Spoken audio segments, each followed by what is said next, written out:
Welcome, lovers of sport. This is going to be the seventh bracket of the Arena Football League Race to the Bottom and is going to cover the period of 2011 until their ultimate demise in 2019. Now, technically, there are 9 teams available.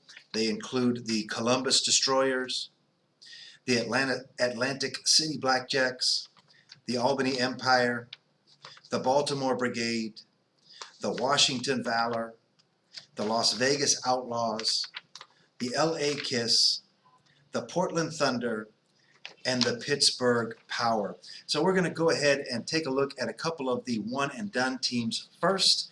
That was the 2 teams that appeared only in 2019, the Atlantic City Blackjacks and the Columbus Destroyers. So the Columbus Destroyers actually harkened back to a previous time from 2004 to 2008 when they were also the Columbus Destroyers after having been the Buffalo Destroyers. So I'm going to go ahead and give them a pass for making a comeback.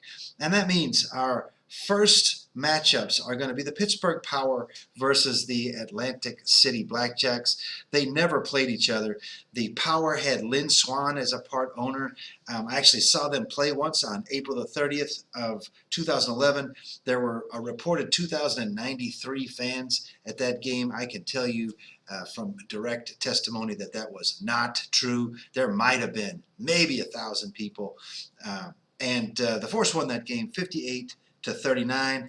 The overall record of the Power was 33-40, whereas the Blackjacks were a one-and-done team. They had a 4-8 record. Now, I will say they may have been a part of, well, they were a part of ownership bleeding because some of their ownership, which included Randolph Hirsch III, think about that, a part of the Hirsch family empire, but they had also owned at least part of the Albany Empire. And it could be that they were there in an effort to counter the monumental movement, which was ultimately a part of the demise of the Arena Football League. So I'm going to go ahead, even despite all that, and send the Blackjacks forward. Game number 2 was the Portland Thunder / Steel. They were the Thunder from 2014 and 2015, and the Steel in 2016 against the Albany Empire. They also never played each other. The Albany Empire won the last Arena Bowl. So I'm going to go ahead and send the Portland Thunder / Steel forward. Game number 3 is going to be the LA Kiss versus the Baltimore Brigade. They also never played each other because the Kiss existed from 2014 to 2016, and the Brigade were there from 2017 to 2019. The LA Kiss, I've got a beef with the Kiss. I've seen them in concert. They put on a great show. They always say you wanted the best, you got the best, and they put the fan first. But they did not do that with the LA Kiss, and they were so intent on putting their branding ahead of the game that at one point they had a professional dancer take the field and do a little dance. It was weird, and it sort of minimized the game. It trivialized an already fairly trivial game. And the Baltimore Brigade, that is a Ted Leonsis monumental team. Leonsis also owns the Washington Mystics of the WNBA, the DC Capitals, and other sports franchises. But I'm going to have to send the LA Kiss on because they really betrayed the fans with their behavior overall.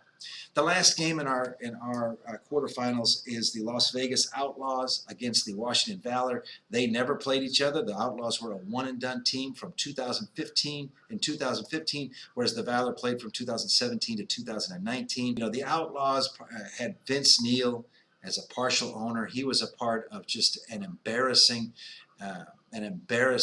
moment for the league when he sang the national anthem. And there's not a great record with rock stars owning Arena Football League teams. We've got Bon Jovi, who left the Soul. You've got Kiss that abandoned their team, and then you've got that. So there you have it. They wound up. They had a 5-12-1 record overall, and the Washington Valor, they had a 14-29 record, and they won Arena Bowl 31. So the Outlaws move on. I want to say thank you again for all those people who have, in fact, clicked on our links, the most important of which is our eBay link. It really helps, but the clicks help. And that said, our semifinal matchups are the Atlantic City Blackjacks against the Las Vegas Outlaws. They never played each other. The Atlantic City Blackjacks, they were only in the final season of the AFL, so they might get some little bit of forgiveness. And you know, the Outlaws, again, a one and done team. They gave up early. Now Vince Neil does own part of the Predators, so he's not completely out, but he did leave Vegas, which I think is a hard market to win because of the nature of the city and the fact that you kind of have to play games on the weekends when the overwhelming majority, I think, of the populace is working on the weekends because they are a tourism-based town. That said, the Outlaws move on to the finals. The other semifinal game is the Los Angeles Kiss versus the Portland Thunder slash Steel. The Kiss were 3-3 against the Thunder and 2-1 against the Steel. The overall attendance for the Kiss Thunder games, when they were in LA, they had an average attendance of 10,123, whereas when they were in Portland, it was 8,673, and worse when they were the Steel than that last season when the attendance was, for their single game, 5,236. So I did want to mention that the point differential actually between the Kiss Thunder was in favor of the Thunder, 284 to 280, but for the Kiss Steel, it was 166 to 117 in favor of the Kiss. So the Thunder move on to the finals, and that leaves us with the Las Vegas Outlaws against the Portland Thunder slash Steel.